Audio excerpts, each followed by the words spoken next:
Welcome back into the film room, guys. I'm your host, Eric Turner. We got a live playoff breakdown with my boy, Zach Hicks. What's going on, brother? Oh man, I'm going good. We're gonna be talking some Jonathan Taylor, so I'm feeling pretty good here. Yeah, no, it's I was so happy for many reasons to see the Bills make the playoffs and line up to play the Colts because I had you in mind, of course. Being a guy that covers the Colts and obviously does some work for us as far as draft evaluation goes. But I was looking forward to playing the Colts, not just because of the way it looked on paper, but because I had a feeling that two film junkies like ourselves were going to get together and break down some film. Oh yeah, for sure, man. And you picked the perfect player for this. I mean, AFC Rookie of the Month, I believe, or Offensive Yeah. Rookie of the Month. I think he had like 700 yards rushing his last 5 games or 6 games or something. So, and he's one of your favorite players too, or when you're this last draft process. So I mean, it all really worked out. Yeah, there's so many fun storylines for this game. Frank Wright coming back to Buffalo. As you said, Taylor getting that award, Buckner getting that award, Josh Allen getting his Yeah. award for Player of the Month. So, there's some fun storylines. But, for us film guys, we kind of like to not look at the macro. You guys go to other platforms and outlets to, kind of get the overall themes that you're going to see in the game. But we like to get down and dirty into the film. We like to break down whether it's the traits of a specific player, some of the schemes that you may see, some of the advanced stats. Like, we're going to cover a little bit of everything today on Jonathan Taylor. Obviously, a guy that as you said, I really loved. He was a draft crush of mine. He's a guy that I wanted in the Bills offense to pair him up with some of the explosive weapons that the Bills have at the other talented skill positions. So let me get your overall thoughts on his game. But let's start from the top. Let's start about, talk about the Colts scheme altogether, because I think from just watching a bunch of their film the last couple of days, well coordinated, especially the run game. I think they do a great job of adding layers to their offensive look. So if they, are using 12 or 13 personnel in a specific alignment, you're going to see all of their run plays. And they have a ton of them, the multitude of run plays and concepts. You're going to see all of them from those formations and looks. I love their tight ends and wide receivers in the run game, because they just love to get in the box, love to get down and dirty and block. I mean, Doyle, Ali Cox, Pittman, another guy I had a crush. I swear, you guys pretty much drafted like all of my draft crushes. Did you like Jacob Eason? I mean, that's who else we took. I mean, I didn't like him so much. I mean, I saw you breaking down some of his film, but no, I wasn't a big fan of him. He big arm, but a guy they do have to develop. So talk about their scheme, but specifically the run game. Yeah, there's not really one way to kind of break down exactly what their run game is. Are they zone? Are they gap? Are they power? The answer is yeah, they're all of it. They're very, very multiple way that they attack you with their run game. And kind of what we're going to talk about today is it's a lot like window dressing. Everything has to look exactly the same. We always talk about with defense, when you're blitzing or when you're doing anything on defense, you want things to look the same and then you want to mix it up. Well, the Colts do that with their running game, and it's a very, very cohesive attack. Like we're going to talk about with, similar personnel, similar looks every single time, but sometimes it'll be duo, it'll be gap, it'll be trap, wham. It's a lot of just different things they can do from that same look there. It kind of works to, a ton of success. I mean, early in the year, it wasn't going off the way they really wanted, but in recent weeks, I mean, we've seen with Taylor, with Hines, the way these guys have breaking off. I mean, they've gotten a lot more cohesive, especially in their run blocking and everything being together. And yeah, it's really, really clicked. I mean, you guys, the numbers just kind of speak for themselves there. Yeah, no, I appreciate everyone tuning in. Again, we're gonna get this warmed up. We're gonna start talking about the run scheme a little bit, and then we'll get into the actual film breakdown and the concept breakdowns of duo and inside zone and some of the other things that they run out of this. But appreciate everyone tuning in. Go ahead and shoot, in the chat room, where you're tuning in from, what state, what city. We like to kind of get things started that way with a little roll call. We like to know where everyone's tuning in from. So go ahead and shoot that in there, and I'll put that up on the screen. So I brought up some stats and some personnel grouping frequencies from the Colts, courtesy of Sharp Football Stats. And one thing that really popped on film, especially when we're talking about duo, which is one of the main plays we're going to break down, is the Colts' love for 12 and 13 personnel. So talk about that and the guys that have really stood out in when they're in that frequency, and maybe why they like to do it so much. Yeah, I mean, the number one reason why they love their 12 and even their 13 personnel, which many teams can't run 13 in the Right. NFL. I mean, having three tight ends who are effective run game players, I mean, that's very, very rare in the NFL. But the main reason is for that depth in that tight end group. You know, you don't have just one guy who can block and catch. You have three guys. Jack Doyle has been around in the league for a while. I think he's been to 2 or 3 Pro Bowls now. Really good blocker, good Love receiver him. out of the backfield. Yeah, I mean, anyone who likes watching tight ends in the run game, Jack Doyle is one of your favorites to watch right Yeah. there. So, yeah. Mo Alley Cox is the rare basketball convert who's actually a better blocker than a receiver. The Colts have said kind of behind closed doors and kind of in the organization that they think he can be one of the best blocking tight ends in football. And, you know, he's probably not even that far off right now. Right. With his size, he has the ability to kind of block, you know, defensive ends one-on-one, which we're going to talk about with duo. That's so huge because it allows you to kind of get to those duo blocks inside and get to that second level. So he's huge. And then Trey Burton, you know, guy who we all know from a couple years ago with the Eagles. Mm-hmm. I'm not going to say he's an elite blocker, but he's pretty solid. He can hold up in that area as well. But another part that really makes it, which you kind of brought up a second ago as well, is the receivers. You know, it's Michael Pittman Jr., it's Zach Pascal. Those guys are also very good run blockers. So they're going to be on the field in those 12 and 13 personnel. And they're not just run blocking receivers they can catch, but their ability to kind of scrape, get down and dirty in the box. It's just very, like you kind of said, it's very, very cohesive from the receivers to the tight ends to the offensive line that people always praise for good reason. Big mauling group that just loves to hit, and they all get in that box.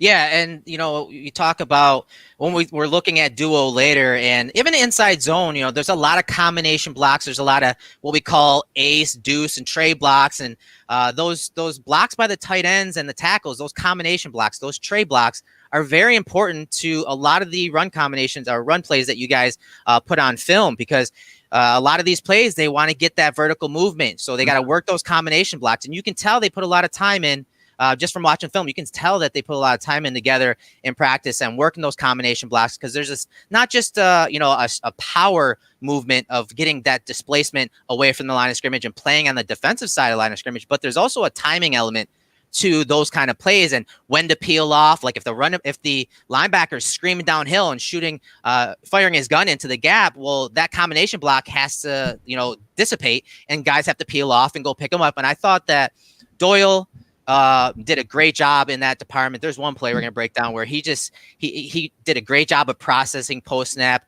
The defense threw a different look at him, a little of a run stunt, and his assignment changed, but he was just smoothly picked up the guy that was looping in front of him, and he just had great timing in a lot of these blocks. And you're going to see a lot of these guys working together, and I just like that type of teamwork and cohesiveness between the offensive line and the tight end. So let's talk about now the offensive line and some of the injuries or changes that occurred on the offensive line and maybe as an offense as a whole. Yeah, so actually someone just mentioned right here in the comments here talking about Jared Valdir from last week. Jared Valdir was signed off the street to be their left tackle going forward here in the playoffs. And Valdir is a guy who you guys have all probably heard because he's been in the league for a while. Yeah. He's bounced around to a bunch of teams. I know he spent time with the Broncos and Cardinals and tons of teams. He's always kind of been that stopgap, that fill-in type guy, especially his last couple of years. And I feel like he added a different element to their run game last week. And you watched that film last week.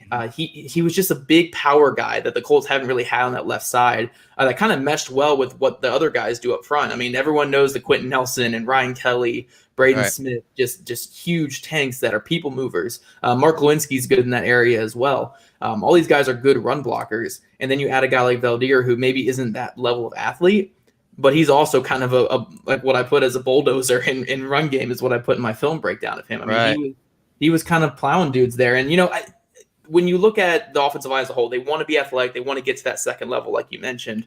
But the biggest part is being successful up front on those combo blocks, those duo blocks, and getting that movement up front because you don't want a guy like Taylor to get touched until he's 3, 4, 5 yards down the field. Because the more head of steam he can get, the better your run play is going to be. So if anything, you want to control that upfront block, those interior linemen. And having a guy like Valdir recently has been a big improvement, especially over Chaz Green. And Will Holden was fine, but he wasn't at this level either. When Costanzo went down, we all thought that it would really hurt the offensive line play. But with Valdir, especially in the run game, it actually might kind of improve it. Yeah, and I think that part of the reason why we're doing this breakdown and look at the run game and Jonathan Taylor is because obviously if there's a weakness on the Bills defense, it's the run game and defending the run. And they've been better as the season progressed, very much in the same manner that Jonathan Taylor has gotten better as the season's gone on. But I think up the middle is where I think the Bills, may struggle against this type of run game and that type of running back, because the defensive tackles for the Bills, Ed Oliver, Justin Zimmer, Harrison Phillips, Quentin Jefferson, they're pretty light guys. I mean, Oliver is probably in the 285 range, if that. I mean, Harrison Phillips, who's the second string nose tackle, is about 295 to 305. So in that 300 range, playing nose tackle in a 4-3 scheme or nickel based scheme. And Jefferson's 290, 292. The only big interior defender they have is Vernon Butler, and he's come on at the second half of this year. He's been great, but he's a guy that can be displaced more horizontally than vertically. But I just think that's where the Bills could be vulnerable, especially against plays like duo or power, any of those, heavy downhill run gap type looks. They can move. I think the Colts could have success if they stick to it, if they're allowed to stick to it, up the middle. And so I think that's where the Bills are vulnerable. So with the way Taylor has, he struggled early in the year. I talked to you, I DM'd you and said, hey, what were some of his struggles? You kind of let me know that, the first 10 games, he wasn't really breaking many tackles. And so I watched all of his runs and, some of his struggles, and some of that was vision related to him too. And, getting used to running from the gun a little more. I know a lot of people don't really take that into account. They think it's just so simple coming from a team like Wisconsin, where you're in the eye a lot of times with the fullback. Even when you're a single back, you're on what we call the dot. You're straight back behind the quarterback, whether it's 5.5 to 7 yards deep. You're straight back behind the quarterback. And when you get thrown into a shotgun beside the quarterback, the angles of the blocking is different. How to set up your blocks is different. The vision is different. You're running more laterally to the line of scrimmage rather than downhill, which is Taylor is better suited for. So talk about those struggles with Taylor and how, I thought the offensive line has come along this year too. And what percentage would you say was, maybe the gelling of the offensive line and those guys with, not really having a normal off season, and Taylor's adjustment, like what percentage would you say, is attributed to each side?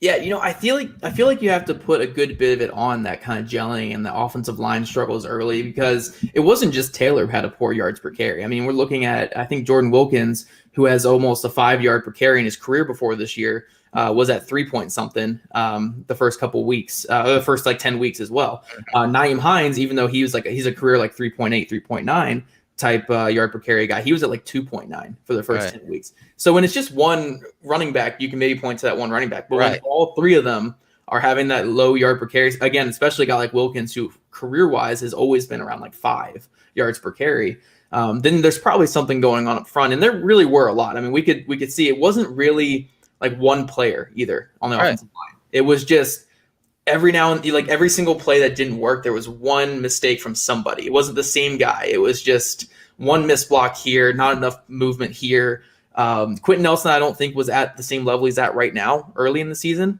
And now he looks like Quentin Nelson of old. So I would say that was a big part of it. I'd probably say around 60 to 70% of that. But I do think there is some blame to go towards Taylor. I do think the not making guys miss was a big aspect of why he wasn't turning 3-4 yard runs into bigger runs like we've seen weeks. But the biggest thing, again, was kind of that just different lineup in the backfield. How often was he running with 13 personnel in college or out of the gun in college? A lot of it was ISO runs and on the dot, like you said. So I think that adjustment was huge for him. And we've seen it in recent weeks where, early in the year, he was tiptoeing through holes. He was kind of not really sure. It's not that he was playing poorly. It's just he wasn't really sure which way he should go, which way he should hit. And at the end of the day, he just wasn't hitting the holes the way he should be. Now you're seeing very confident jump cuts. You're seeing him setting up defenders in the hole and then getting back out to where he should be. You're seeing him take these runs to the next level. So I think a big part of it was just ultimately confidence. And you could see enough in the flashes early in the season to where you could say, okay, this is not just a bust or anything like that. Like there was nothing to point to early in the season that he was going to be a bust because you saw enough of him doing things right. The end of the day, it was mostly just a confidence thing and gelling with the offensive line. And when those two kind of improved, I mean, we see what we see now, almost 1,000 yards over the last 6 games or 7 games. Yeah, he's been on fire, man. And like I said at the top, I think that's where the Bills are going to obviously have their priorities as far as stopping the run, because I think schematically and talent-wise, I think they have enough in the passing game to kind of match up with the Colts. But if everything gets going in the run game for the Colts and they can start to control the clock a little bit and keep the ball away from Josh Allen and the Bills offense, stay ahead of chains and stay ahead of on the scoreboard, because that's the biggest thing. Like, all this cannot matter if the Bills are able to get up on the scoreboard a little more. And so, maybe you start to see someone else, if whether that's, Naheem or whatever, come in if the Bills get up a couple touchdowns or whatnot. So that could obviously change things, but I think their bread and butter is going to be to ride Taylor a lot. And we're looking at some of the stats courtesy of Sports Info Solutions, and we're looking at zone runs across the NFL, who's got the most attempts. So you see the Titans are atop there, Rams, Vikings, Packers, and the Colts are sitting there at 5 with 284 attempts, 1,085 yards, and 11 touchdowns in zone runs. So any type of those zone blocking schemes, that's, they're top 5 in that. And that's nothing new, right? They've always been, since Reich has at least been there, they've been a very diverse set of run concepts, but mainly especially when Mac is in. He was a good zone runner, right? Very good, very good. He's kind of like what we've seen of Taylor's last couple of weeks. Mac was kind of like the less juiced up version of that. Mac could break off long runs, but he didn't have that second gear that Taylor has. Right. But Mac was so great at just setting up blocks, and he was perfect for that zone type of scheme, the zone runs they want to do. Getting outside, he would set up blocks perfectly. And even when there was a couple of plays last year that I broke down where it would be like one blocker and 2 defenders, and he was able to block both defenders essentially for that one blocker by setting it up. So yeah, Mac was perfect for it, and Taylor we've kind of seen around that same area that he's been at. That Mac was at the last couple of years. We've seen Taylor at that now, except with that extra juice. Yeah, and as you can see here, Taylor has 143 attempts and 401 yards after contact in zone runs, just zone runs, guys. So 7 touchdowns. So he's been doing 41 first downs. Like, what is that rate? I mean, that's pretty good, man. You see, 28.7%. So, but this is the other thing that, we kind of touched upon at the start and why he kind of struggled. A lot of fans are they're questioning if he can actually break tackles. Am I seeing this incorrectly? Or like, it was so weird. It was 7 broken tackles up to week 10. Yeah. It was 7. That was it. 7 forced missed tackles up to week 10. And then after week 10, it really kind of clicked after that Packers game. That's when it just became that he became Wisconsin Taylor, but out, a different type, out of the gun and in different formations. And yeah, it's been incredible. It's weird because, like, if I bring up, Pro Football Focus stats here, and they have a couple different stats when it comes to running backs, and breakaway percentage is one of their main ones here. And it looks like this is the first 10 weeks 1 to 10 here. Let me see where I can find him at. Let's see where he's at. I know he wasn't too far down. So he had a 16.4 breakaway percentage in the first 10 games. And obviously that's way the heck down there. So that's 43rd overall. So yeah, that's the breakaway. So that's like how many, as you can see up here, it shows which runners earn the highest and lowest percentage of their yardage on big plays designed of 15 yards or more. So that's one of their stats. So he was down there. 43rd is pretty bad. If we look at their other stat as far as elusive rating, which will kind of have some of the avoided tackles and whatnot in there. Let's see here. Indianapolis. That's Wilkins. Wilkins, man, I always liked Wilkins too, man. At Ole Miss, I liked him. I'm telling you, the first 10 weeks, Wilkins was the best runner on the team. And he's kind of been phased out since Hines and Taylor kind of started taking over. But Yeah, those first 10 weeks, Wilkins was the best runner in the way that the offense was going. Yeah, and you can see that here, down here. It looks like Taylor was at 20.4, Hines was 49.1, and then Wilkins was 81.1 there. So Yeah. yeah, I mean Wilkins was near the top, and so what changed there? Why did they go away from Wilkins? Because it looked like he was actually having some decent success. Yeah, I think at the end of the day, they wanted Taylor to be that guy, and they were Yeah. persistent with it, which, good reason. Second round pick, every single measurable off the charts with him. They wanted him to be that guy, and they knew they just had to keep getting him those carries. So even when Wilkins was more efficient, to a degree, he was more efficient in almost every metric, Taylor was improving slowly. So once Taylor did finally hit that breakout, against the Packers, it became Taylor's backfield. Yeah, and you can see some of the stats here. It looks like their yards per contact per attempt. Looks like I mean Taylor and Hines weren't that far off, but you can see the difference in attempts, 113 to 45. But Wilkins he was up over 3. So and again, this is rushing and receiving, so you can see how many tackles they were breaking, and rushing for Taylor was 8 and receiving was 5. And I think that's where, Hines is pretty good in the receiving game and screen game, I imagine. Yeah.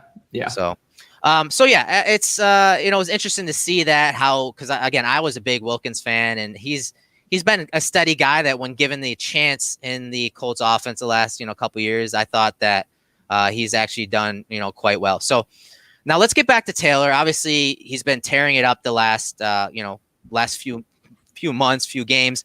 Yeah. Let's talk about obviously his explosiveness, man. He's a guy that has a ton of explosive runs. And listen to this guy. So first and second down, obviously your big run downs. Taylor on first down has explosive runs 15% of the time. On second down, that goes up to 20% of the time. And he's been one of the top running backs in PFF's breakaway percentage after week 10. So from 11 to 17, he had a 43.7% breakaway percentage. So that's near the top in that category. They do a lot of different things with him. And when it comes to those explosive runs, I mean, you try to narrow down where he's hitting those runs, and he's really hitting it inside and he's hitting it outside, right, Zach? Yeah, no, they're doing a good job at, like we're going to talk about here, is with those duo runs inside. He is hitting those big plays, but they're also doing a good job of getting some misdirection going, getting to the boundary with him. And because they know that he can corner better than pretty much any running back in the league. So they can get him on the boundary. That's just a win for the Colts, especially if, the one play has been running a lot lately, which I don't think we're going to break down today. They showed against the Jaguars where they had Quentin Nelson pulling to the right.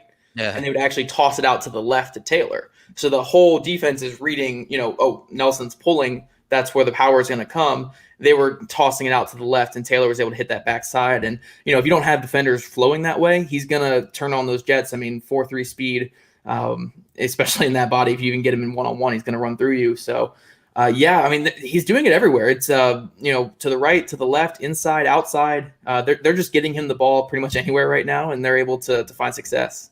Yeah, as you guys can see, the bottom right, explosive runs right here. Up the middle is 11, and then a 6 and 5 right and left. Yeah. I mean, he's and one thing I did notice, we're not going to break it down, but especially on second down, when they have him in gun, sometimes it's Rivers on like RPO type looks, but he's giving on the wide zone run. Then he's just getting outside and busting these long runs. I saw it in the red zone with Hines in there, almost like a wildcat look, kind of faking it to him and doing those type of things inside the red zone. I thought they do a great job on those second down runs out of gun with him, but getting him on the perimeter. And I'm sure some of these explosive runs here, courtesy of Sharp Football Stats, kind of, show that. But as you guys can see, he's been really, really good. And I know a lot of his frequency is up the middle, and he's having success, 5 yards per carry. I mean, when you have a guy at the tail end of his career like Rivers, staying ahead of the chains and staying in manageable situations, having a guy like that can run up the middle, but also if he gets past that first level or second level, he can run the ladder, get outside, and he's up the sideline for a touchdown. That's the type of breakaway speed that he has, and which is why he's been fun to break down in college, and why he's fun to we're going to break down tonight. So what other things that really come up with him was in college was fumbling. Everyone was talking about his fumbling, but he's only got one fumble this year, Zach. I think that was kind of overstated in draft Twitter and evaluating and nitpicking these prospects. But it seems like he's been doing pretty well, taking care of the ball with ball security, wouldn't you say? Yeah, and that's one fumble in total, not just one Total. fumble lost or one fumble, that's one fumble in total. I mean, it was a lost fumble. Yeah, he's only put the ball on the turf once. He's been great with it. I'm actually going to quote, probably won't be the first time I'll quote him here, but I've talked to Jonathan Williams, Bill's draft pick from a couple years ago. Good dude. Talked to him a couple times. Great dude. And I talked to him before the season, and I said, what's gonna be the talk between Tom Rathman and Jonathan Taylor over fumbles when he gets in there? Because Tom Rathman's the Colts running back coach. If you guys know Tom Rathman, watching football for a long time, big fullback for the 49ers back in the early 2000s, tough dude. And his biggest thing is fumbles with the Colts. If you put the ball on the turf, you're going to get benched. And he got benched in that game, that Ravens game, when he fumbled. Yeah, he was struggling in that game too, right? Yeah, and well, he had like a nice run at the start, and then he had that fumble on a good run, and then he was kind of out after that. Right. But with Rathman, Williams told me he's going to get into his face and get into him about it early. Like, he's going to make sure that that's the biggest thing. And some of that tiptoeing early in the season might have just been, scared to fumble early on. Who knows really? Yeah. But he's been really good at protecting the ball. Tom Rathman's been great at coaching. I think the Colts have lost, they've lost like 4 fumbles since 2018 or 5 fumbles since 2018 from the running backs. And that's on a lot of carries because the Colts love the ball. So yeah, it's a big thing with this Colts team. They do not like their running backs fumbling, and they'll make sure and Taylor's been great at it. And like you said, it was a little bit overblown. It was like 17 fumbles, but it was on like 925 carries. Yeah, it was only 1,000 carries. Like, honestly, I was about to say 1,000 carries, thinking that was way too much, but I forgot that they gave it to him like 400 times a year. Yeah, and I don't know what you're talking about, Shanker. Like, if Jonathan Taylor isn't explosive, I don't know what explosive running back is. Like, I just gave you the stats. He's one of the top players in explosive runs on first and second down. The downs that everyone wants to run the ball. So I don't know what you're talking about. Look, I like Zach Moss a lot, right? Go watch Zach Moss and watch Jonathan Taylor head to head, like right next to each other, and tell me which one's explosive. I DM'd Aaron Quinn that literally this morning. I go, dude, I like Singletary and Moss. They break a lot of tackles, but going and watching Taylor's film, and imagining him, because we both loved him, imagining him in this offense, forget about it. Like, it would just take it to another level. So, but what have teams done? Like, when he has been limited, when he has been stopped or minimized, like, what are some things that teams are doing to kind of limit him, and especially those big plays? Like, what are they doing? Yeah, so the biggest thing, like, I think one thing you can look at is the Steelers in the second half, because the first half, the Steelers were getting shredded by Taylor. I mean, Taylor had a lot of production, even the first drive of the second half. But the biggest thing, honestly, is just getting the Colts behind the sticks. That's the Colts offense is so predicated on staying ahead. It's not so much hitting that huge play every single time. We want to get those nice little chunk plays. We want to get 4 or 5 yards a carry, 4 or 5 yards a pass. Get ahead of the sticks so where it's manageable third down. Mm-hmm. If you can get them into second and long, though, if you can stack the box, stop that first run, odds are you can get off that field and you don't have to face another run from him. That's the biggest thing. You're not gonna. It's kind of like what I've been saying about Josh Allen all week. You're not gonna keep the great ones down an entire game. You can only hope to kind of contain them. And the biggest thing is just getting that ball out of his hand. So if you can keep the Colts behind the sticks, behind the pace they want to be at, the ball will be in Taylor's hands less. Yeah, and one of the main concepts, we're going to get into some of the film here now, guys. So grab your beer, grab your drinks, and settle in. We're gonna talk about the duo concept, and a lot of people have heard guys break this down. It's a power run without a puller. So it's a lot of, double teams, sometimes 2 to 3 different double teams at the point of attack to kind of get that vertical displacement. And why are we looking at this? Because like I said, I think the Bills are vulnerable up the middle. They have done a decent job against these concepts this year, but in prior years they haven't. So testing the Bills defense up the middle, I think, is a good place to start for the run game. So again, you're getting those, downhill runs here from the Colts here. So you're getting 2 double teams right here, one on the nose tackle, one on the 4 tech over Smith here. And I love, again, we talked about Doyle, number 84 right here, and he just helps clear out this run here. And again, watch the vertical displacement. Watch where the ball snapped from and watch the movement that the Colts are able to get. Look at him clear that defensive tackle out of there. And then Jonathan Taylor is getting downhill. And, I mean, he doesn't have to do much work here. And you know what? The tackle Smith and Doyle do such a great job on this. They wash him down into this linebacker, which is not even their job. They're working to this guy. These two are working to this guy right here. But that really screws up Jonathan Taylor's read because he is reading the play side linebacker here, and he really gets kind of his keys messed up here against the Texans. And that's why you kind of see him jumping around there because that's how well the guys up front really blocked on this play, Zach. Yeah. One thing I want to say to the comment there, though, first 12 games, his longest run is 24 yards. What about the last 4 games or whatever? 5. What's his longest runs? Yeah. 56, 62. You know, like it's there's a lot since then. But yeah, no, when we talk duo, though, the biggest thing for the Colts rush offense is controlling those defensive tackles because they understand that if you can give a guy like Taylor or Hines even or Mack in recent years, if you can give them 3 to 4 or 5 yards before they're going to get touched or whatever, it's going to be a positive play that keeps you ahead of the sticks at the minimum. You know, at the maximum, it's a play where a guy like Taylor can make a guy miss and get to the second level. But yeah, you know, like you were talking about there, the Colts not only have linemen who are in that 310, 320, 330 range. I mean, I think Nelson's around 330. Veldier, who we're going to see this weekend, is around 330. Ryan Kelly, their center, is like 325, 320. These are big guys, but they're also really, really good athletes. And you can see that on plays like this where they can move and climb to that second level.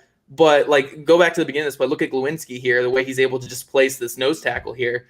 Just one quick punch, and he's able to get this tackle completely out of play. Look at all that movement he gets just from the one punch there, and he's able to get it. Yeah, that worries me because again, I think he's more of the nose tackle for the Bills. He's 330. He's a big guy, but he's more of a penetrator, a disruptor. He's not a guy that's going to anchor versus these type of combination blocks and these, you know, what we call bang blocks, where he's going to bang him over so that Kelly can get leverage on that guy, get control of him, which he does, and it kind of blows him up. But again, these guys wash so much this way that Glowinski really doesn't even have to climb up to the next level. And so a lot of fans that maybe don't know the game will look at this play and say, why the heck is Taylor skipping here? Why is he not just hitting the hole? Well, that's because like his keys were completely screwed up on this play because the guys washed him down so well on this play. But just great stuff. And this is a run that I really like too, because when you're trying to get these double teams downhill, you get a double team right here, but because of the little run blitz with the linebacker right here sitting and mugging that gap, you're not always going to get those double team, 2 or 3 double teams. So you get one at the point of attack, but the read for Taylor, as I said, is a play side linebacker. So Vince Williams right here. And if you watch what he does, you see everyone squeezing down this way. What Williams is trying to do is anticipate here, because usually if Taylor sees that linebacker come downhill, what he is taught to bounce on duo. And what Williams does here is like, okay, I'm going to make the read for him. He has to bounce here. And so he guesses, he jumps out wide, and that takes him out of the gap. And that's why you see Taylor just get downhill, gets what he can on this play. Now it's a backside defensive tackle that makes the play here, but this is a good read from Taylor, and he just gets downhill, and we're going to see a couple runs from this game. But look at the leg drive, guys. Look at the decisive read, the downhill run, and then the leg power to get near the goal line there against a stout defense up front. Yeah, no, this is one of the best run defenses in football. I think they're number 1 in the NFL in terms of yards per carry against. But yeah, I mean, the first thing you look at obviously is the interior just double team right there. The way they're able to drive. I don't know which tackle that is for the Steelers. I know they have like 20 of them. They have a bunch of them. But that's Nelson and I think Will Holden, who's actually not even going to play this week. Duoing right there. But the biggest thing I like from Taylor on this play is, early in the season, you would have seen that hesitation. You would have maybe seen him kind of thinking too much, like, hey, should I press this outside like I typically should, or should I just get downhill and should I just try to get positive yards? Here, though, you see that quick just recognition in his mind to, okay, I can plant my leg outside. That linebacker is going to remove himself from the hole here because he's guessing for me. So if I can just plant my leg, I can get my head down, and I can get some positive yards here. And, he's a big enough back to where he's going to carry guys with him. I mean, we've seen it all year now. Even when early in the season when he wasn't having this production, he was still carrying guys down the field. Right. So I like the idea to get what he can here, but also that leg plant, that quick leg plant and quick decision is what has kind of made this breakout possible recently. It's not overthinking it. It's having that confidence to where, I know what I'm doing on every single play. There's never that double thought of like, oh, am I making the wrong read? I'm making my quick read. I'm getting downhill. I'm getting what I need. I'm getting, where I need to be. Yeah, and it's I mean, the clips from this game, I just had a ton of fun breaking down. This is your 3 tight ends over here, so that 13 personnel we were talking about. And I just love his patience on this. And, this is a 2nd and 2 situation, and the Steelers send a run blitz. So they're having these guys come downhill, and they're having Edmonds, this safety right here. He's going to loop over the top after the sort of cross dog rush comes here. And just the patience on this play. You see the combination blocks, everyone by the tight ends down there. And what I love about Taylor on this play is, okay, he's coming downhill. He's got the perfect run track. So he's got that open step, and he's taught to come downhill right over the guard, typically the inside foot of the guard here. And he's reading that play side linebacker right here, right? And that guy is drawn in because Taylor is so patient. He draws him in, and what coaches tell their running backs on duo is, get your cleats to the line of scrimmage. So get to the line of scrimmage, press the line of scrimmage, and force that guy to insert into his run fit, and then make your decision and, make your read here. He does a great job of luring that guy in, and that's when that offensive lineman can pull off and then block him down. That's what this is. This is generally a gap scheme. So this guy has that gap. So as soon as that linebacker inserts on that run fit, look at the patience, presses the line of scrimmage, and then the little jump cut. But he's already looking out ahead. So he knows that this is taken care of. He's not even worried about those guys. He understands that this guy has leverage. I can't bounce it outside. So what does he do? He just puts his foot in the ground, gets north and south, and that's just great vision, stacking a move on top of a move, and just that footwork, man. Like, that is ridiculous. I mean, for his size and speed, like, that is just great. And I'll let it play at real time because it'll show you, the speed at which he comes downhill, but then how he turns on once he gets through the hole. Yeah, just the quick adjustments there and being able to see where he's going. Again, it's that confidence thing of he's not overthinking. He knows if the defender fills here, I'm planning here. If the defenders have, if my blockers have inside leverage, I'm planning going right here. It's just so much of that confidence here. But the drawing of those linebackers in, again, it's just something that is so big in this rushing attack, which we were kind of lacking early in the season. The whole Colts offense kind of was, because that is just so big is basically running your defenders into blocks. Yeah. And with so much, because if you look at this, if you look at the whole left side here, left tackle gets out on, or punches, I think that's what, a 5 tech, 6 tech, whatever, punches there, hands him off to Doyle, right? And then Doyle's getting onto him. Ali Cox is helping control that block. Then he's going out to where Burton is passing off the block. It's just everyone passing off blocks down the line to each other, and it all works. But so much of how that's going to come together is how the running back is pressing the hole and how he's, if Holden's responsibility is to get up to that linebacker, but if Taylor doesn't press that hole and he tries to get outside quickly, that linebacker is going to get to a place where Holden can't get to that second level and help there. So, it is big with that line, having that communication. But another big part is also the running backs understanding where they need to set up and where they need to get defenders going to get them into blocks. And, bringing up Jonathan Williams again, he was telling me before the year as well that the Colts actually have their running backs, tight ends, offensive line, head coach, everyone, they're all in that running meeting. Everybody's in the offensive line meetings. They're all in the run game meetings. Everyone has a part in it. And that's where you can see kind of this cohesivity right here, where it's not just the offensive line coach, not just the tight end coach. It's every single person has a piece in what's going on. So a guy like Taylor even knows, hey, I need to set up here to help my offensive line get to the second level and get, the space I need to get up there. And that's where you see plays like this, where everyone's passing off their blocks, even with a backup left tackle. That's a backup left tackle who, I think it was only his second week with the team. He was picked off a practice squad, and he even knows where he needs to be after passing off and getting to that next level. So yeah, it's just insane cohesivity, and that's where we've seen this offensive line really get to the next level again. Yeah, and this is a play in the low red zone, and on these duo calls, as I said, there isn't an area, an alley that if the linebackers come downhill and they don't squeeze and contain the edge, you'll see the running back kind of bounce it outside. And so one thing that I said today to Bills fans is, hey, I hope the Bills corners are ready to tackle, because on these type of duo runs, you're going to see at times you're going to have a cornerback having to come downhill because everyone's gapping out to the front side of the play. And like Hayden here, he is, that the guy that's free here because everyone's blocking down, and he just doesn't make the tackle on Taylor. I mean, he's not even wrapping up. Like, corners have to tackle when these offenses, such as the Colts, are running these duo calls. You see a nice jump cut right here as the Steelers linebacker, I think it's the linebacker that shot the gap, and he avoids that guy, gets his pads down, and then just drives for the end zone. This is a play that, you're going to have your corners come downhill and make tackles. If Hayden wraps Taylor up here, this play is stopped outside the goal line there, and it probably doesn't get into the end zone, but he doesn't. You see the balance. I mean, the contact balance by Taylor on this play is just beautiful, man. Pads are low, and you got Vince Williams coming in there. Here comes Fitzpatrick.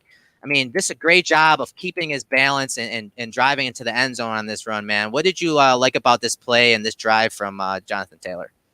Yeah, no, the best thing, honestly, about this drive is it wasn't anything new to us at this point. At this point, he was already kind of breaking out. We could kind of see a lot of this going on. But I love what you said about the cornerbacks tackling there, because the cornerbacks for Indy, for instance, it's a huge emphasis on any corner they're going to bring in. They have to be good at tackling because, they run that cover 2 scheme. Yeah. And that's what the Colts offense likes to force on you, too. It's kind of interesting when you look at the Colts offense and defense. Their offense and defense kind of mirror each other really well and how they attack each other. I imagine the practices are just great with how they go against each other. But, with stuff like this, the Colts want to get Taylor in situations with corners. Anytime they can get a corner one-on-one with Taylor, they understand that that's mostly going to be a win. And even early in the year when he wasn't breaking those tackles, you saw enough of where he was dragging guys. It wasn't just him falling down the second he got touched. It was him pulling a guy 3, 4, 5 yards, which doesn't show up in, forced missed tackle numbers and stuff like that. But you can kind of see it on plays like that he's able to fight through those and get to the end zone. Yeah, and here's another one of those plays in a low red zone against the Jaguars. You see the front side is all gapped out, and once I hit play, you'll see that. And the play is squeezed. All the guys off the edge here, off the right side, they're squeezing that play in and kind of closing it down and really making it difficult for Taylor. And you want to see the guy off the edge come downhill. Like, he's doing a good job of hugging the block by Burton here. He needs to come downhill outside in and make the tackle here. So everyone's gapped out on the front side of this play. They get washed down, and Taylor goes, okay, I have nowhere to go. I'll just go up and over for the touchdown. Loves going over. Just fun to watch, man. Like, everyone's washing down. Like, this is power football, but no pullers, right? You're getting everyone washed down on the front side of this play. You're getting that movement down the line of scrimmage, down the goal line. And then you have Taylor, again, that big back showing a little athleticism. Look at him gather himself right there at the 3-yard line, then up and over for the touchdown. Just another one of those plays, 13 personnel, red zone, and who wants it more? And on that play, the Colts and Jonathan Taylor wanted it more. So there are a ton of different variations to duo. And I told you when we were preparing for this that I probably unofficially saw 4 or 5 different versions of this. And one way that they, incorporate duo is with a little counter action from Taylor, as you can see on the screen. And it's still the same blocking on the front side. Everyone's, blocking down into their gaps, but you're getting a little counter action right there. That first open step opposite the run call there. You see the Rivers show the ball, but everyone's still blocking down from the front side of this play, right? So it's the same action. And I want you to watch Jonathan Taylor because he's actually reading this guy. This guy gets down into the line of scrimmage, but you see Roquan just flash out wide to the right side of the screen here. And so you got to keep this in perspective, the peripheral vision of Taylor. So he's reading that linebacker. Okay, that guy's into the line of scrimmage. Now, generally, what should happen here is Zach, he should probably bounce, especially with the eyes inside of Eddie Jackson, the contained player. But he sees Roquan trying to, again, guess and beat him out wide. And so he just cuts it back, and he does draw a face mask penalty there. But I just love the vision here as a former running back to be able to stick to your keys, read your keys, and see that next step ahead. And this was what, the 4th game of the season or something like that. Like, yeah, 4th or 5th, I think. And I saw a lot of people complaining about his vision. I'm like, okay, maybe some people just don't quite understand where his reads are and what he's looking at or supposed to be looking at. But this was I can't remember how many yard gain this was, 5 to 8 yards. And then the 15-yard penalty there, like, this was a hell of a cut that normally doesn't happen to the backside of a duo run. This was a good run, man. Oh, yeah, and the big thing to add, too, is that jump cut. The jump cut, we see that from so many of the top backs in football, I remember when David Johnson was in his prime a couple years ago, he was the jump cut guy. He was great at it. And Marlon Mack the last couple of years has really used that jump cut to, again, that's how you set up blocks. And I actually think, Roquan Smith does a good job at reading what the Colts want to do here. Yeah. The issue is he vacates the backside doing so. So he actually does get a good read on what the play is. And like you said, Taylor should be pressing in and then hitting the outside the second he gets the safety contained on the outside there. But he sees Roquan Smith reads the play, and he's able to cut back and get a positive gain on it, and even get more with the face mask call. Yeah. You're right. I mean, that's what you want to see out of your back. It's not just setting up block, but it's also, sometimes you have to find those escape lanes, essentially, and he's able to find that here, and he's able to move against the momentum of the defense. Yeah, and this is another form of explosiveness, guys. Zach was talking about the jump cut. Like, this is another form of explosiveness. Not many running backs are working to the backside of a dual run, and not many running backs are jumping 3 gaps. Like, that is ridiculous. Like, that is impressive, and it's only an 8-yard on top of the 15, but like, that's a really nice play by him and good vision. And we saw it again in this game against the Bears. And again, watch his eyes, watch his read, and the peripheral vision. Again, everyone's blocking down. You see the counter, that jab against the grain there. You see him get downhill, and his eyes are upfield. He's coming downhill, but somehow once he gets to the line of scrimmage, he sees this guy last second, and that is adjusting to the stimuli that's being thrown at him. That guy slants inside, and he makes that jump cut out wide twice. I mean, he stacks a move on a move, and then he's out the front door. And with this personnel and just the way the Bears were trying to contain that play, he's almost to the first down marker. Like, this is really good stuff from him. And this was early in the year. I know there were a lot of runs from him that kind of ended in no gain, 1 yard, 2 yards, whatever. And there were times where he struggled with vision, but this is great peripheral vision. And the common fan that's probably looking at this, they'll notice the jump cut, but you're not getting the context on why he's making that jump cut and how difficult that is, because maybe you don't know the reads, but this is another really good jump cut and great vision from Taylor. Yeah, and, this is where, again, with me dealing with, a fan base that was ready to call him a bust and write him off, for the first 10 games. You could see enough of these types of glimpses where you could see, okay, he is going to be pretty good in this league. And, a big part of what makes this here is Burton's block on the outside there against the corner. The corner does drop his head, which does kind of help him there. But look at him torque him. Look at him torque him back inside. Torque with the left arm. Yep, exactly. And he takes out the safety who's in pursuit as well. Like, that was big. But, yeah, I did want to point out, look at the tight ends here out of 13. And this is where the Colts have a lot of rush success, especially lately. Mo Alley Cox, you mentioned how his guy does get inside of him, but he is still able to control that. Covers them up. Yeah, and I think that's a defensive end, maybe. Let me see. It's defensive end. Yep. And the Colts ask Alley Cox to do that a lot. And like I mentioned at the top of the show, I think he's 265, 270. He's able to withstand those type of things, those type of blocks at the point of attack. Doyle always gets his hands inside. Great job as well. And then Burton, probably the worst blocker of the three, is able to get that great torque. So, man, that was nice. I mean, that is just an outstanding block to go along with what Taylor's doing. So, again, the offensive line is playing better football as well. And this was actually early in the year when they were struggling.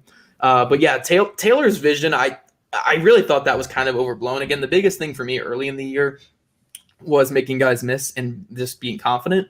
But, yeah, the vision, I thought you could see enough of it early in the year where he was going to be fine. Right, and we just broke down several 13 personnel plays, all right, and this is a 12. I think this is a 12P look, but you see the same formation. So again, the layers to this offense, and this is one of their changeups. So if teams are gonna stack versus that dual call, where again generally this way, and then maybe bouncing or just getting upfield, what they're gonna do is they're just gonna run inside zone or outside zone weak.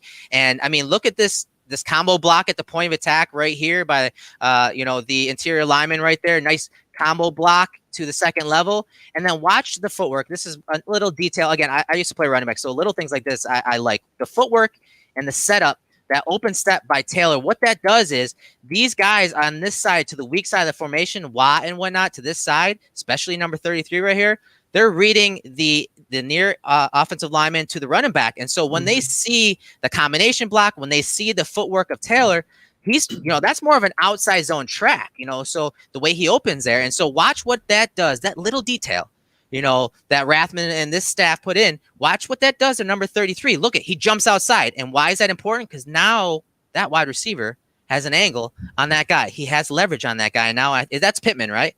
Yep, that's Pittman, which we're going to gush about here for sure. Yeah. And so now you got the combination block, and now these two are covered up. But then, again, watch the vision. Taylor presses the line of scrimmage, and he doesn't just jump into this lane. He understands and sees that, the back is turned of this defensive lineman, and watch him just remain patient. He kind of gets Cunningham to think that he's going to go right here, and then the C opens right there. The C parts, and he's in between his two offensive linemen, and just a great job of setting up the blocks. You talked about it, man. Like the way he's been patient and the way he set up blocks in the this year, second half of this year and whatnot, has been phenomenal. And this is another one of those plays. Yeah, and again, I like the mention that you did there with the outside step there. And again, it kind of goes with what I was saying, where this offense is designed to where, like, yes, we do have great blockers, but everything we can do to make the blocks easier is how our run game is going to find success. And Michael Pittman's block here is a huge part of this run. But also look at J.J. Watt and Braden Smith on the interior here. Yeah. Watt goes to the outside because he's reading that outside play, and that's what opens up that lane right to the backside there behind Braden Smith. And then, Jonathan Taylor's work there is completely on that middle linebacker, and he doesn't have to worry. He doesn't have to worry about that slot corner or that safety because of the way they set up the play. But his beauty of his work here comes on that middle linebacker, and that is the difference between good running backs and great running backs in this league, or even unproductive ones and productive ones. Yeah. You can pretty much put this type of clip right here. You can grab some clips from Marlon Mack's 1,000-yard season last year, and you'll see this exact type of stuff here. The way he's able to use his blocks and set up stuff, and manipulating those middle linebackers is so big at just about every level. Yeah, because his eyes and just his body and eyes are telling Cunningham that he's coming into this hole. And that's why Cunningham, a big linebacker, has long arms, stacks and sheds right there and puts himself in the hole. But, again, the vision and ability to set up blocks. And Kelly is almost like, hold on, where'd he go? Oh, he's behind me. Like that was a really good play from him and fun to watch. Again, a changeup. So if teams want to, to stack versus duo, well, guess what? You're leaving your weak side free. You get a hat on the weak side, add a little detail with the footwork and just the way that Taylor opens on that outside zone look when really it's an inside zone run. It's special. Those little details make things so much easier, not just for the running back, but for the offensive line. And so duo, we talked about regular duo out of 12, 13 under center. We're going to talk about duo from the same, what they call same side. So same side as a tight end. The running back is on the same side. This is something, if you watch college football, LSU and Clyde Edwards-Helaire and that Joe Burrow and those guys last year, this was one of their top plays. And it's the same play, same duo concept. And you're going to see the Packers, what appears to be a little run blitz. So you're going to have, the edge interior defender slant outside and the edge defender kind of come inside. And then Alexander is coming off the edge. But same side duo, same concept. Everyone wash everyone down. And this is another one of those plays where you see Taylor just get north and south. Like, it's a great read from him. He understands that, okay, everyone is going to be washed down. That guy's going to peel off there. This guy's looping back inside. There's really nowhere for him to go. He can't go this way with the linebacker there. I'm just going to hug that tight end and that right tackle block and get north and south there and get matched up with a cornerback there and get 5 or 6 yards on the play. Like, that's a good read, downhill run from him. Yeah, and again, the big part of what people look at with running games is those chunk plays, and he's had a lot of those chunk plays recently. But again, with the Colts, you want to be the productive running game. It's not just those 30, 40-yard runs, but it's also those 5, 6, 7-yard runs that get you in optimal situations to where, hey, you can take some shots. Hey, you can do some different things. You can have some variance because you're ahead of the sticks. And what Taylor was able to do here is he has that understanding. Again, early in the year, it was some kind of tiptoeing. It was not really having full confidence, and you were seeing a lot of those negative and those run stuffs. Where here, when he knows like, hey, this is a run blitz they have called, he's able to read that quickly. Yeah. And that's again, that's very rare for a young running back, reading that run blitz so quickly to where he knows he can't hit that inside hole. Because most running backs, if you want to stop it right when he has that big hole, like right there, they would see that and they would hit that big hole because, you have Glowinski climbing to that second level and he would get there and maybe he makes that first guy miss that's cutting inside, but he's going to be slowed up enough to where he's going to get stuffed here within the next yard or two. He knows to hug that outside and, hey, I'll take my chances with a corner on the outside and I'm going to get those positive yards. And he's able to fall forward for a couple more yards as well because he takes on the corner instead of taking on a defensive lineman or a linebacker in the inside. And that's just smart running right there. And that's what the Colts want. And again, I think that's just a big aspect of, Tom Rathman, Marlon Mack, kind of showing him how to run in this offense. It's about being productive and staying ahead of the sticks. Those big plays do come, which we've seen against the Raiders, Jaguars, other teams. But these like what someone just put in the chat there, death 5 yards at a time. And that's, that's not a bad way to run your offense. If you can stay ahead of the sticks, you can be able to create offense off of staying ahead of the sticks. Yeah, and forget staying ahead of the sticks. This same side touchdown duo run. This was a Sports Center highlight reel right here. So again, same side. So this time you have Pittman in a nasty alignment, basically a quasi tight end, just the way he's aligned. Doyle off the line of scrimmage there, and you're gonna see Taylor come downhill. And the Jags here, they have a run blitz called. So watch post snap how everyone rushes here. So you get the right side, you got this guy slanting inside, this guy's coming off the edge, and to the play side, watch what they do here. You have this guy slanting inside. Why? Because they want to free up Joe Schobert. They want everyone in here congested so that Joe Schobert could come free here, and he does. He has Taylor dead to rights, and he does a great job of coming downhill, meeting Taylor at the line of scrimmage, but that athleticism right there, like that little shimmy right there was disgusting. Like, stop it. Like, this is just so nice by him. But I want to highlight before we get to Taylor and get you talking about this play. Watch the left side here. So as I said, this guy's slanting inside. So now the left side here, the tackle and the tight end have to kind of change their responsibility. So he's going to ride him down, and some will say, yeah, that's a hold. I don't care. He lets go. Watch his job of letting go. He does. But I just love Doyle's timing. He goes, okay, that guy is slanting inside, spiking inside. Well, I'm going to move to the next threat, and that's Miles Jack. They cover those guys up, and that allows Taylor to go one-on-one with Schobert in the hole, and then the safety is just totally out of position, and it's a house call for Taylor. Yeah. No, yeah, that play by Doyle, I'm glad you highlighted that. That's just a veteran player understanding his role. I think you guys have a couple blocking tight ends as well that are pretty good at blocking, and you can probably see some of this stuff as well. Yep. But man, Jack Doyle, that's just what he brings right there. It's just a pure understanding of his responsibility in every single play. So if it is stuff like that, to where like, hey, he's supposed to climb up to that second level. Maybe I think Schobert was probably his original one if everything goes correctly. Maybe it is Miles Jack there, depending on where he fills. Right. But the run block, or the run blitz, whatever, kind of throws off everything they want. But his ability to kind of readjust there, get to that second level, and get to Miles Jack and seal him off, gets this to a one-on-one situation. And, as a running back in the league, that's where you make your money. You have to make those guys miss one-on-one. Make that guy miss, yeah. Make the guy miss. And, Joe Schobert, say what you want about him. He's one of the higher paid linebackers in football. He's a very, very talented linebacker. He's definitely not a scrub by any means. I mean, no. Yeah. So, yeah, I mean, that's just a running back making a play. Can't miss that tackle. Sometimes the running back makes a play, though. Yeah, that's really playing above the scheme. We talk about it all the time, and I know Anthony Lynn is not the coach anymore of the Chargers, but when he was with the Bills, one of the main things he graded on his running backs was making that first guy miss, especially when they're in a hole like that. This is a play that, it was a really good combo block at the point of attack right here, and it left. That guard right here, I think, was so heavy on that combination block and washed him down so far that he was not able to climb to the next level to kind of pick up Schobert.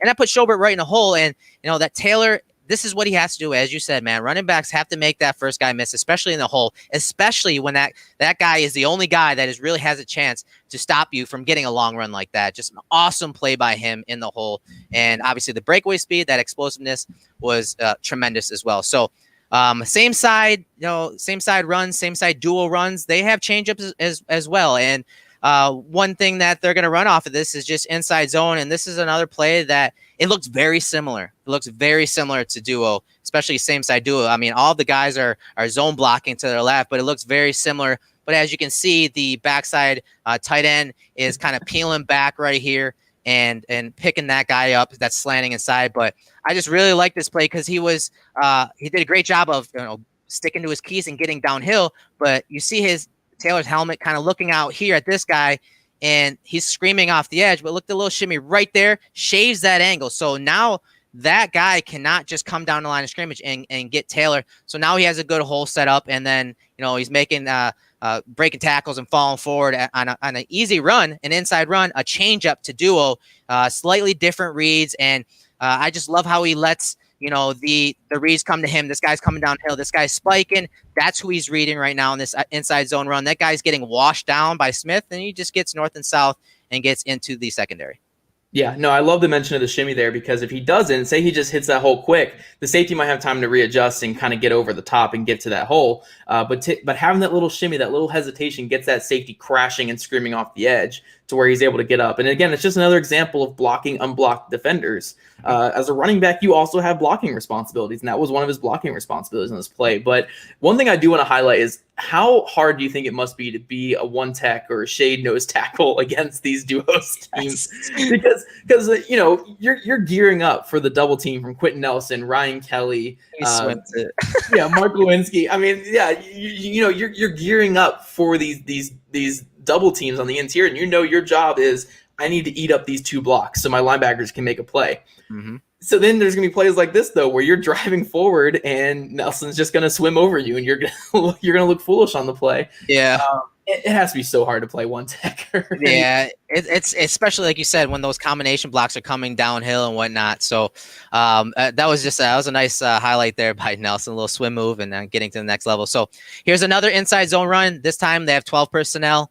And again, just setting up his blocks, being patient, and you see the block right here. It's a nice little combination Look at block. handoff right there. Oh, goodness, like just like that right there. Okay, there's your hole. I mean, again, I think the Colts offensive line has kind of been underrated, regardless of who's been in there. The way they work together, their teamwork has always been. I'd say it's always been something that Reich has had in Indy. The way they work together, and I mean, this is easy on the inside zone. It's one cut, get north and south, and then this is where his vision and that jump cut matters, because now you have everyone fast flowing right here.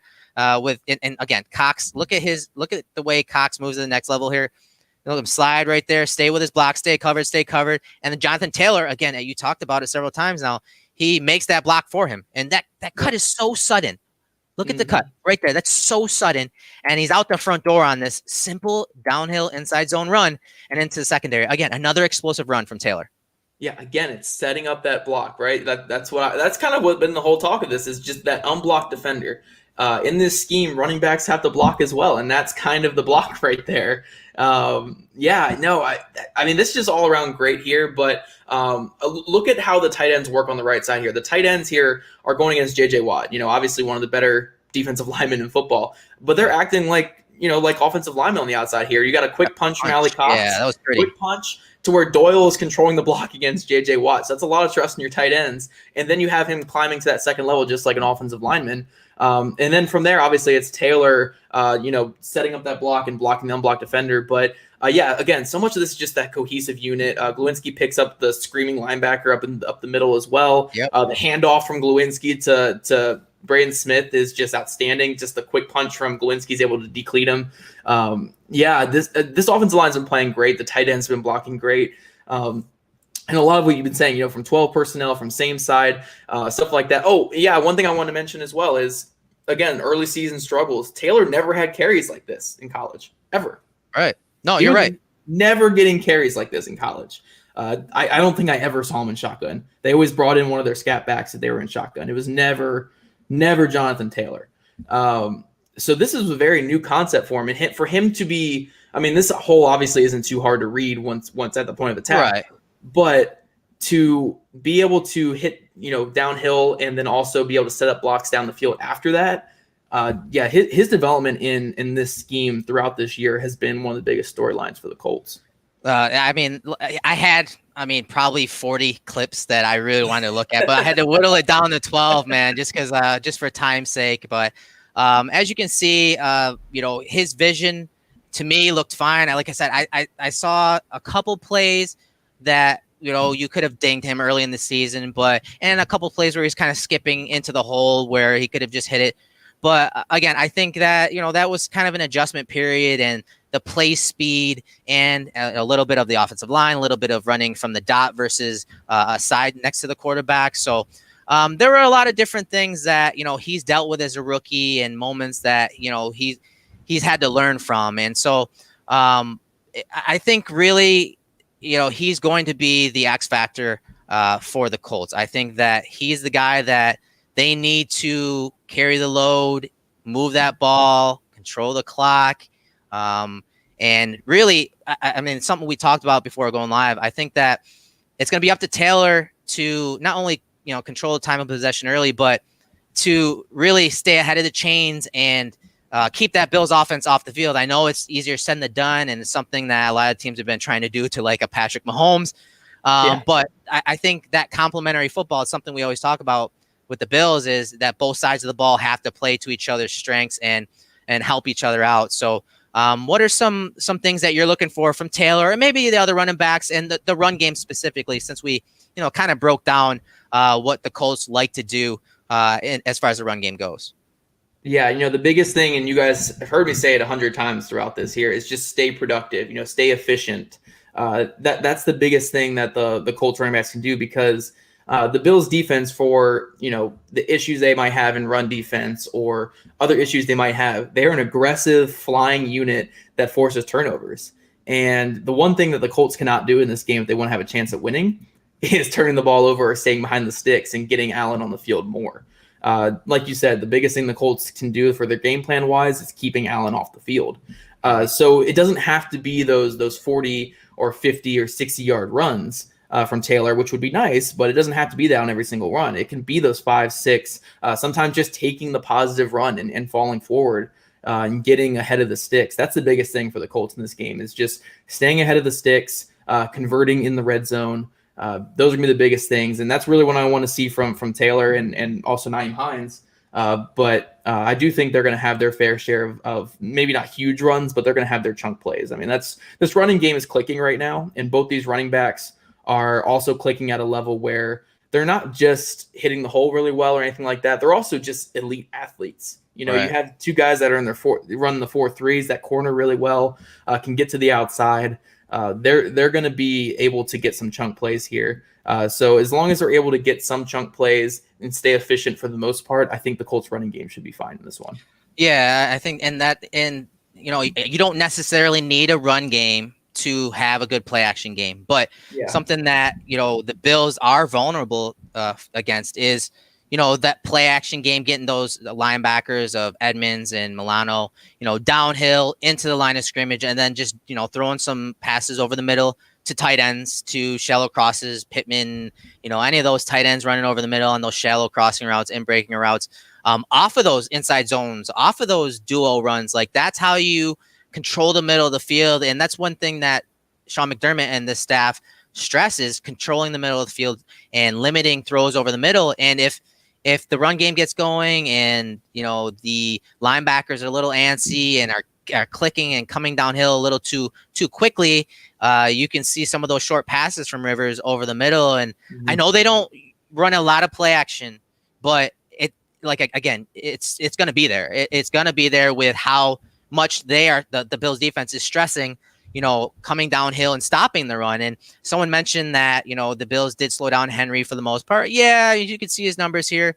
They did, but that was early in the year. I mean, to my point, I think that game is a wash because it's a different defense now. So I think, those downhill concepts that we talked about and a little play action, I think that is part of the formula. That's part of the formula that the Colts can use to keep the Bills offense off the field. Yeah. One thing I want to say just from reading the comments in here, and I know you guys are mostly Bills fans in here. It is great that you guys got the first ever 7th seed that you would be facing in the first round of the playoffs. It's 7th seed. They typically wouldn't be in the playoffs. Right. But this was an unprecedented, strong AFC this year. And the Colts in any other given year would probably be a better team than this. It is kind of unfortunate to a degree that you guys have to play a fairly good team. Yeah, and the seed doesn't matter. This is another season. The seed doesn't matter, guys. Like that's all hogwash, to be honest. Like, come on. I mean, look, like McDermott said, like he said in his presser, he's like, what are you talking about? They have a Hall of Famer quarterback, and they're 11-win team. Like, what are you talking about? Like, 11-win team is typically the 3 or 4 seed. Yeah. And now they're the 7 seed. They're almost the 8 seed.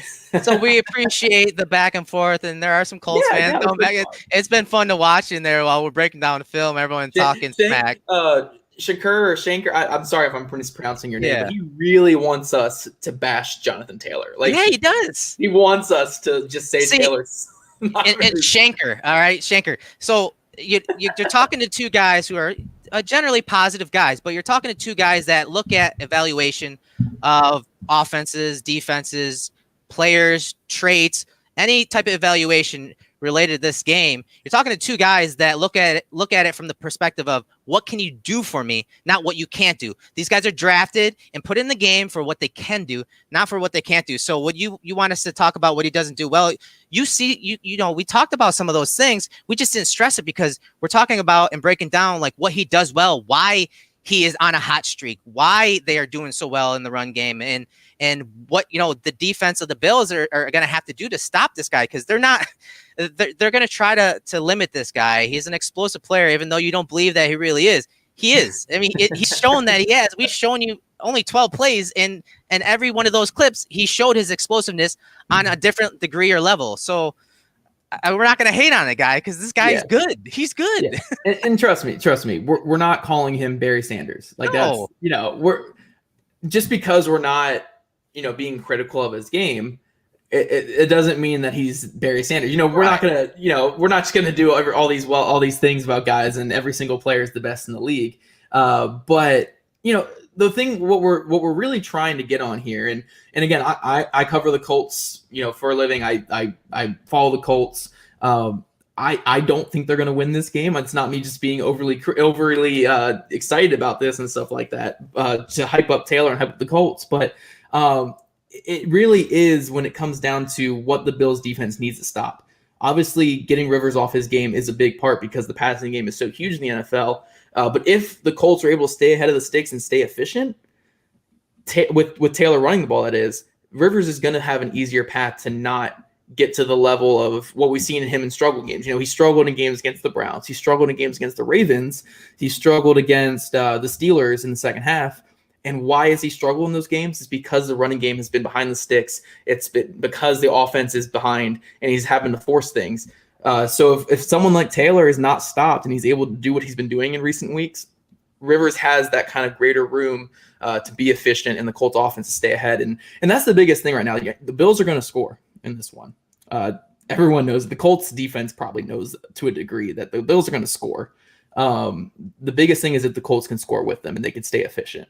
Right. So stopping Taylor is going to be the biggest thing that this Bills defense has to do. And from the way that we were just looking at things here, the way that the Colts disguise things, the way that Taylor blocks guys even when they're not blocked, those are huge things that the Bills defense has to look at and understand, like, hey, this is how we have to stop this and how we have to approach this. Yeah, and the Bills defense, as of late, has been pretty good as far as tackling goes. But again, you got a different type of running back here, and a guy that can make you miss with elusiveness, but a guy that also has some size that he can run through you. I know that the advanced stats don't show that he's breaking a lot of tackles or whatnot, but he does have that ability to make guys miss in a different set of ways. And especially, it's like I feel like he's more comfortable when he's in traffic than when he's not, and I think that's why he was so well in between the tackles in Wisconsin when all the boxes were always stacked, and he just felt more comfortable with more guys around him. And the more guys that are around him, the more guys that are in a box. That allows him to make those jump cuts, to run the ladder, and then to get outside the front door there. So And we're looking at some of the stats here for the Bills offense, but also look at some of the Colts stats here. They're the 10th ranked offense. And you talked about it before we went live, Zach. I mean, rushing yards are 11th and passing yards are 11th. So, I mean, let's not act like that offense is just going to, fall over. I mean, they're a well-coached unit, as you guys have been saying in the chat room. I mean, they're good offense. And yes, I think Taylor's going to be the focus, but as Zach said, if he's not slowed down, I mean, you're demoralizing a defense that's been on a roll. And that's what you want when you're on the road. Like, you want to demoralize a team, and the Bills were demoralized when they played the Titans and that offense and the play action game and the downhill run game. Like, that's how, and the Chiefs as well. Yeah, the Chiefs. Yep, that one was a big one. That's why this is so important. And again, yes, Joe had mentioned that I had a huge draft crush on Taylor. I did. I admit that, but that's because as a guy that's played the position, I understand some of the minutia that goes into it, and I think he's a special running back, which is why I wanted the Bills to get him, especially in that, where the Colts did. So yes, I am a positive guy, and I did like Taylor. I'll admit that. So if you guys have any other questions, send them in, because we're going to sign off here. It's been a fun breakdown. Yeah. I agree, Patrick. Reich is a good coach, man. Love Reich. He's great. He's so good. When he was with the Eagles and whatnot, I know he was played a big hand in developing the quarterbacks there, and but he also brought some of that run game stuff, man. Like, some of those run game concepts you saw just when we were breaking them down. And if Bills fans want to look back at the Eagles game last year, they struggled against a lot of these concepts, and that's what I mean. Yep. And we didn't even get to break down probably one of your favorite plays, the whams and trap plays. Dude, the whams are. They can run those plays out of these 12 and 13 personnel alignments, and again, just use more of an angle rather than a physical displacement or vertical displacement. They're using more of angles and the surprise, wham block in those concepts. But that's another layer that this team, the Colts, has in the run game, man. Yeah, for sure. I mean, the one big thing I do want to kind of stress to you guys, because I know Bills are on a high right now, which you should be. The Bills are an awesome team. I really enjoy watching the Bills. I mean, I was telling Greg and Aaron last night on their podcast that whoever wins this game is going to be my favorite team to win the Super Bowl, like the team I want to root for the rest of the way. I enjoy both these teams. The biggest thing, though, is even though the Bills are on a high, the Colts are a really good team. They're a really good team. Most years, again, this is a 3 or 4 seed that you're probably looking at, which it is kind of, to a degree, it's kind of unfortunate that the Bills have to play this caliber of a team at the 7th seed in the first year. The Saints on the other side get the Bears, and I know the Bucks get Washington, and here you guys get an 11-5 Colts team that pretty much their only loss outside of one tough, really bad loss that opened the season has been to other playoff teams or other top teams. They have a really good roster. I think the Bills are probably a better suited team to win this game, but it's going to be a good one. It's going to be a good one, I think. Yeah, I'm excited, man. Yeah, it's in my opinion, I think it's between 2 of the best coaching staffs in the league too. Top to bottom, yeah, for sure. Yeah, I love the coaching staffs on both sides. I mean, you can even look at, the 2 of the top head coach candidates right now are Brian Daboll, Matt Eberflus for the Colts. There's a reason. And the front office personnels are very good, very, stress, integrity, character. Again, like I said, Pittman and Taylor, like that, those were 2 of my biggest draft crushes. And you guys obviously went and scooped them up. So, and you guys were doing kind of that behind the scenes draft stuff, kind of like the Bills were doing their embedded series, and you got to see some of the ins and outs of evaluation, draft classes, and some of those interviews, like some of that stuff, and the scouting side of things. And the Bills did a similar thing the last couple of years as far as behind the scenes stuff. So I think these staffs are very similar in a lot of ways, man. I totally I like the Colts, man, and obviously Frank Reich has a spot in our heart as Bills fans, obviously. So a lot of good storylines, a lot of storylines that we covered. But we're going to wrap it up here, Zach. I appreciate you coming on, man. Of course, we're going to have you on more, especially once we get into some draft talk. And if you guys don't know, make sure to subscribe to the Cover One YouTube channel, because Zach, Christian, Russ Brown, I like it. I had to get the shirt ready. I love it. I didn't even notice it. I love it. they're going to be doing obviously some draft stuff this offseason, specifically film room stuff, just like we did this last hour or so with actual prospects. And Zach's been doing that for a couple years, has done a great job with interviewing players for us. And we're going to start to incorporate more film into that, because I think that is a way for us to get to know these prospects a little more beyond the film, and that character, that evaluation side, and really understanding what this player was thinking or supposed to do on this play. Kind of like, we talked about with Taylor, how some people maybe didn't understand what he's supposed to be looking at, where he was supposed to be aiming, where he should be cutting. So we get to get into some of the X's and O's and in-depth stuff that we love to do at Cover One. So Zach, thanks for coming on. Let everyone know where they can find you on social media and what you have coming down the pike as far as content goes. Yeah, guys, on Twitter, that's where I'm most active. It's going to be at Zach Hicks 2 on Twitter. I've been tweeting some stuff about the Bills this week. I feel like I've been respectful for the most part. Yeah. It's funny. I actually tweeted this out today. Buffalo Rumblings keeps posting my stuff on their site, I guess, or whatever, linking stuff to my site. Right. So I'm getting all these Bills readers and comments and stuff. Hey. And shockingly, you guys have actually been really nice. Really? Oh, good. I'm really proud, because I always hear Bills Mafia. That gives you guys kind of a bad stigma. It does. The Mafia part. But no, you guys have been great. I very, very interactive on the articles. I always love the from a Bills fan to start, and then you get this whole long 3 paragraphs about. Yeah. No, that's good to hear, man. And that's the kind of the misconception with Bills Mafia, right? A lot of people think it's just beer drinking and table breaking, but there's a lot of family based love when it comes to Bills Mafia, and if you treat them with respect, more times than not, they're going to give you respect too. There's some good jabs going on between, like you saw in the chat, but as even Shanker got in there and said, no, this has been a great breakdown. We appreciate. He appreciates the work. So we appreciate everyone tuning in, and make sure to hit Zach up on Twitter and social media, leading into the game and during the game. He's going to be tweeting out and putting out content after the game.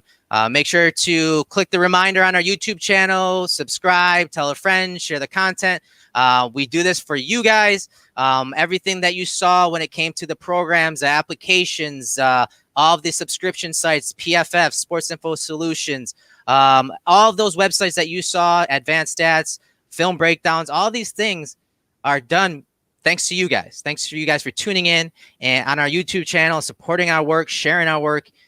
We couldn't do this without you. So we are signing off. That's Zach Hicks. I'm Eric Turner. We will see you this weekend.